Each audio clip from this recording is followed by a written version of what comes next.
Noir, Anna Wintour. Pop.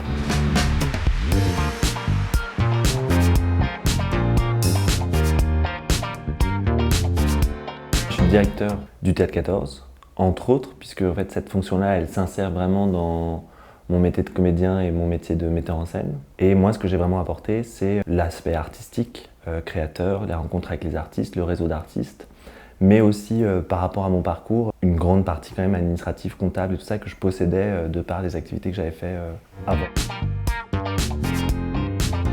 C'est de diriger. Et je pense que c'est vraiment d'abord et avant tout ça. Ce qui est une fonction qui peut paraître abstraite, mais en fait ça veut dire coordonner toutes les activités, avoir toutes les idées, faire que les choses se fassent vraiment, se mettent en place, vérifier qu'elles se mettent en place, donner les moyens, trouver les moyens, vérifier qu'il n'y ait pas de problème dans aucun corps de métiers différents, puisque finalement c'est de la coordination beaucoup, de l'impulsion et de la responsabilité. La responsabilité, ça veut dire quoi? Ça veut dire que tout ce qui sort est de ma responsabilité. Donc il faut que tout soit bien, ou en tout cas que s'il y a une erreur qui est faite, je l'assume. Que ce soit une erreur technique, administrative, comptable, voilà, toutes les erreurs, je dois les assumer, donc à moi de vérifier qu'il n'y en ait pas. Ce qui me passionne le plus, c'est la rencontre avec les artistes, c'est faire que les artistes soient sur le plateau, rencontrent le public, que le public les découvre. Ça, c'est toujours extrêmement excitant d'avoir le retour des gens qui ne les connaissaient pas et qui ont aimé le spectacle. Aussi une partie militante de dire le théâtre c'est important, c'est utile dans nos sociétés. Parce que ça construit nos vies, ça nous permet d'évoluer, de grandir, ça nous permet d'avoir une vision sur le monde qui est forte. Ça a donné un tournant à mon existence que j'aurais jamais soupçonné, parce que dans ma famille, personne n'en a jamais fait. Ça permet de donner des chances, en fait. Ça, c'est important, et puis ça permet de rêver, d'activer son imaginaire. D'abord et avant tout les artistes, bien sûr, les metteurs en scène, puis toutes les personnes qui gravitent autour, donc leurs diffuseurs, leurs administrateurs, parfois leurs attachés de presse. Je travaillais avec une attachée de presse pour faire connaître le lieu avec des communicants, avec des graphistes, des webmasters, avec des community managers, puisque moi je m'occupe en plus particulièrement de la partie communication, des techniciens, tous les corps de métier qu'on peut rencontrer quand on dirige une petite entreprise, donc des comptables, des experts comptables, des commissaires aux comptes, c'est des élus, c'est des directeurs de cabinet d'élus, c'est tous les services administratifs, d'autres directeurs de structures, que ce soit des structures équivalentes à la nôtre, donc des théâtres, mais aussi des associations, des centres d'animation, avec des journalistes, avec beaucoup de gens en fait. Puisque en même temps j'ai un rôle de coordinateur, donc mon métier c'est de savoir ce que fait tout le monde, de comprendre leurs enjeux et de faire que tout circule et que tout fonctionne. Le côté calculateur ou politique, parce qu'on est à un poste de pouvoir, un tout petit pouvoir, hein, 3 fois rien, qui ne changera vraiment pas la face du monde, surtout ici, mais néanmoins ça existe, et donc néanmoins on doit se dire ils doivent avoir intrigué, et puis alors du coup ils font que des choses politiques, et une espèce de froideur, parce que comme on dit non, forcément on doit se dire qu'on est injuste, mais c'est plutôt des propos qui viennent dus à des déceptions, des amertumes. On peut s'attendre à ce que je fasse tous les métiers que j'ai énumérés tout à l'heure. Moi je suis pas community manager, je suis pas comptable, je saurais pas faire ça. Mais comme je suis quand même derrière chaque chose et que je suis responsable de ça, donc la partie visible du fait que ce soit bien fait ou pas fait, on peut attendre de moi, limite que j'aille monter un jour un projecteur ou que je fasse le ménage. Ce que cela dit, j'ai fait, puisque c'est ça aussi être directeur, c'est-à-dire qu'on est le dernier maillon de la chaîne. Donc quand il n'y a plus personne pour monter le projecteur et qu'il faut qu'il monte, ou quand il n'y a plus personne à la billetterie et qu'il faut vendre les billets, je le fais quoi. Ma principale difficulté, c'est les relations humaines. C'est-à-dire que je passe ma vie à gérer des relations humaines. Donc quand ça se passe bien, que tout le monde est OK sur ce qu'il fait, bien dans ses bottes, bien dans sa vie, ça se passe hyper bien. Dès que ça dévie un peu, ça devient un enfer sur terre, quoi, forcément. Dès que les gens ont d'autres problématiques qui s'en mêlent avec les problématiques qui relient au théâtre et tout ça, là ça devient dur. Et mon quotidien, c'est vraiment de gérer ça. J'aimerais bien que ça disparaisse, que ce soit juste fluide, simple. On se dit les choses, on les pose. Il n'y en a pas du tout, mes journées elles changent tout le temps, ça varie tout le temps. Surtout que nous ici on est une petite structure, donc du coup on est très malléable, très flexible. Donc ça peut être un coup de fil de la ville avec une réunion de demain matin et il faudra y être. Ça peut être une réunion avec d'autres directeurs parce qu'il y a un point dont il faut qu'on discute et donc il faut y être. Je dois beaucoup y être. c'est une grande partie de mon métier, c'est quand même d'être présent. Les gens veulent nous rencontrer, veulent nous voir, ont besoin d'échanger avec nous, on a besoin d'échanger avec eux. Moi en plus je fais de la création, je suis acteur, donc du coup il y a être là où je crée, mener des répétitions, les construire, travailler avec les comédiens, moi travailler en tant que comédien. Et puis sinon je suis tout bêtement derrière mon ordinateur à checker mes mails, ça c'est une longue partie de mon travail, à créer du contenu. Rédiger des mails, des news, des infos, des éditos et gérer des tableaux Excel avec de la programmation, avec de la comptabilité. Et puis après, si j'arrive à libérer du temps, faut que je lise. Faut que je lise d'abord des auteurs, bien sûr, les projets qu'on m'envoie, les dossiers, et puis un peu la presse culturelle, bien sûr, pour savoir ce qui se fait, parce que moi je dois savoir tout ce qui se fait, quand ça se fait. Je dois savoir tout ce qui se fait en théâtre, mais je dois aussi savoir ce qui se fait en cinéma, en littérature. Donc ça, c'est aussi une grande partie de mon temps. Il y a deux types. Où moi, je vais chercher un projet, souvent des grands artistes très reconnus, où là, on essaye de les convaincre qu'on les aime et que c'est important qu'ils soient là. C'est très important pour nous, ça a du sens, on a envie de les faire découvrir, et puis en général, ils disent oui d'ailleurs. Ça, c'est le premier type. Et puis le deuxième type, c'est la proposition. Un mail ou un texto, est-ce que ça t'intéresse ? Qui fait une ligne, et je sais tout de suite si ça rentre ou si ça rentre pas dans la cohérence de la programmation. On voit tout de suite. Ou c'est des artistes qu'on connaît, ou c'est une façon d'aborder le travail. On se dit, bon, ok, ça rentre, ça c'est pour nous. Après, c'est le fameux tableau Excel. Faire entrer des ronds dans des carrés, quand qui est dispo, pourquoi. On priorise en fonction de l'histoire qu'on veut raconter et de la communication. Ah bah voilà, on va démarrer la saison avec tel spectacle, on va continuer avec tel autre, on va finir avec celui-là. Ça c'est une période plus difficile, c'est une période plus facile. Et ça déjà, ça crée des limites, c'est-à-dire où c'est disponible, où c'est pas disponible, ou alors tel artiste ultra émergent, très peu connu, est disponible que les 2 premières de septembre, donc on n'arrivera jamais à remplir la salle, il va juste prendre le bouillon, donc c'est pas possible. Tel artiste ultra reconnu est disponible que sur un créneau hyper favorable pour un artiste émergent, bah on va favoriser l'artiste émergent. Et puis toujours, on a déjà 50 hommes dans la programmation, donc on va arrêter d'en mettre et on va vraiment aller chercher des femmes.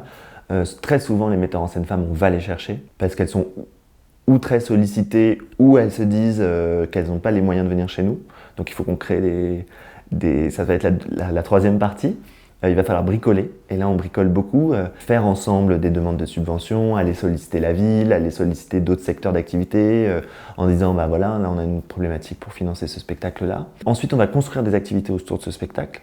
En particulier la personne qui s'occupe des relations publiques. Est-ce qu'on peut communiquer auprès de telle classe? Est-ce que c'est au programme? Est-ce que ça peut intéresser machin ou machin? Comment on va co-construire ensemble autour de ce spectacle-là? Et après, on va le mettre dans la saison, et puis on va communiquer au moment où le spectacle arrive. Il va falloir le défendre auprès des professionnels, beaucoup. Ça, c'est une grande partie, c'est un peu la valeur ajoutée qu'on fait ici. Donc on va appeler tout notre réseau, tout le réseau qu'on connaît, essayer d'inviter les pros. Ce spectacle-là peut t'intéresser, toi ça peut t'intéresser. Aller voir les tutelles. Ah, mais est-ce que vous connaissez cet artiste-là? Et puis après, remplir la salle. Donc là, ça veut dire sursolliciter notre attaché de presse, faire que la presse voit le spectacle, fait que tous les gens avec qui on travaille viennent voir le spectacle, découvre cet artiste, ouais, défendre le spectacle. Ce sera la dernière partie. Ici, on n'a pas ce qu'on appelle une marge artistique. Donc normalement, un lieu très subventionné a une marge artistique et achète les spectacles en session. Et après, la compagnie se débrouille pour payer les artistes, payer ses techniciens. Nous, ici, on peut très rarement faire ça. On le fait très exceptionnellement sur des coups de com' ou sur des artistes très fragiles qu'on veut soutenir. Et dernier point, sur des dates isolées, où là, ils n'ont pas le temps sur toute la session d'avoir suffisamment de public pour rentabiliser leur venue ici. Mais la règle ici, et dans la plupart des lieux de théâtre parisiens, qui ne sont subventionnés que par la ville de Paris, donc on n'a qu'une seule tutelle, donc forcément ça limite les choses, c'est la co-réalisation. Donc on accueille les compagnies à 50-50, c'est-à-dire qu'on partage la billetterie 50-50. 50 pour payer les frais du théâtre, 50% revient à la compagnie pour justement payer les artistes et tout ça. Et l'objectif du théâtre, c'est de diminuer au fur et à mesure le pourcentage du théâtre et de vivre que sur la subvention qui lui est versée. Aujourd'hui, c'est pas possible, mais c'est ce vers quoi on tend. Il y a un lieu, il y a des tutelles, et elles ont la très grande intelligence de dire on va prendre quelqu'un pour gérer ce lieu-là en fonction de qui il est.